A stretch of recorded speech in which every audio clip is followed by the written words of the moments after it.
The Rebirth of Malbec.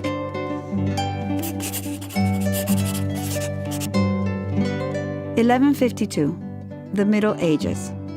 After the French king annulled their marriage because she hadn't provided him with a male heir, Eleanor of Aquitaine went on to marry the English king Henry II and to form the Court of Love. They drank Malbec morning, day, and night. At that time, wine was safer than water. Rulers from all over the world came to Eleanor's court to sample her famous wine. It was called the black wine because of its dark color and rich flavor. 1855, the classification of the Bordeaux wines in Paris. The best French wines were classified according to their prestige, from first to fifth growth. Latour, Lafite, Margaux, Haut-Brion. 40 to 60% of these wines were made of Malbec. The other main variety was Cabernet Sauvignon. 1860s, the evil louse. Phylloxera, a root-eating aphid born in the Americas, goes to Europe and decimates Bordeaux. The Europeans are able to save their vines by grafting them onto American rootstocks. Both Cabernet Sauvignon and Malbec are late-ripening varieties. Malbec is a delicate grape, so delicate that a change of weather during the flowering season can reduce the yields in half. The Bordeaux French could have serious problems during harvest if early rains made their vineyards rot. Lower yields were also the winemaker's enemy. The French made their decision. They would replace most of their Malbec with Merlot. 1852, Mendoza, Argentina. Argentina's beloved President Sarmiento hired French agronomist Michel Puget to bring fine wine to Mendoza. La tierra del sol y del vino, the land of sun and wine. In Mendoza, the skies were always sunny and late ripening was not a problem like in France. Malbec had found a new home. 19th and 20th century. European immigrants, primarily from Italy and Spain, came to Argentina and more than doubled our country's population. They opened cafes and trattorias and drank wine with lunch and dinner, just like in their homelands of Europe. 1898, Nicola Catena, a young Italian from Le Marche, came to Argentina with a dream, to have a vineyard of his own and raise a family. He planted his first Malbec vineyard in 1902 on the shores of the Tunujan River in Mendoza. 1980. Nicola's grandson, Nicolas Catena, had a dream to make an Argentine wine that would compete with the best of the world.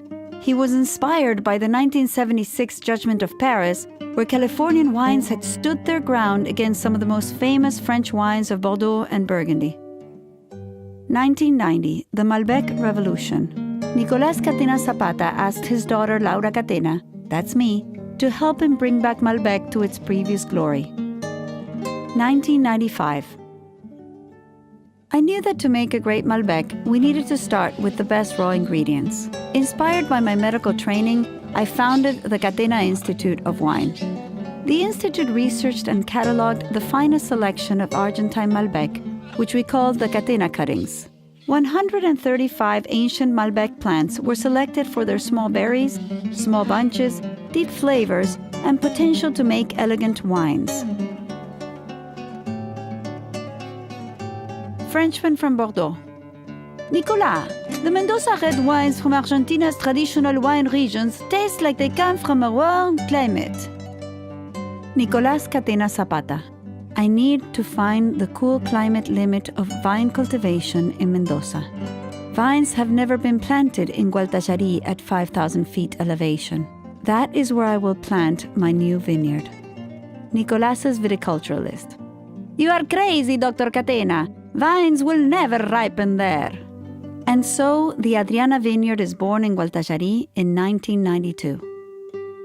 Why does high altitude matter? Vines ripen differently in the mountains than at sea level because of the cool and sunny climate. Why does cool climate matter? A wine's freshness and ability to develop and evolve over time comes from its natural acidity. Grapes grown in cooler areas have higher acidity, giving them more concentration and minerality.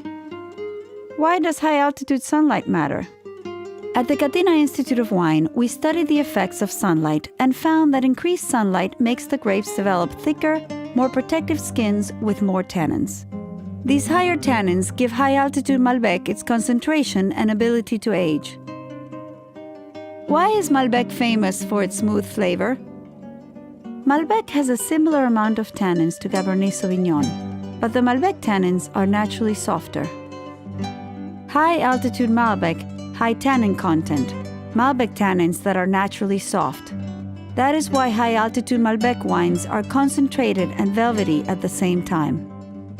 Not all high-altitude wines are the same. The parcels of Adriana. At Catena Zapata, we have divided the Adriana vineyard into hundreds of parcels according to their soils. Today, minerally Chardonnays and ultra-elegant Malbecs are made from grapes grown in Adriana. Each parcel of this vineyard has a different glorious flavor, and we love them all.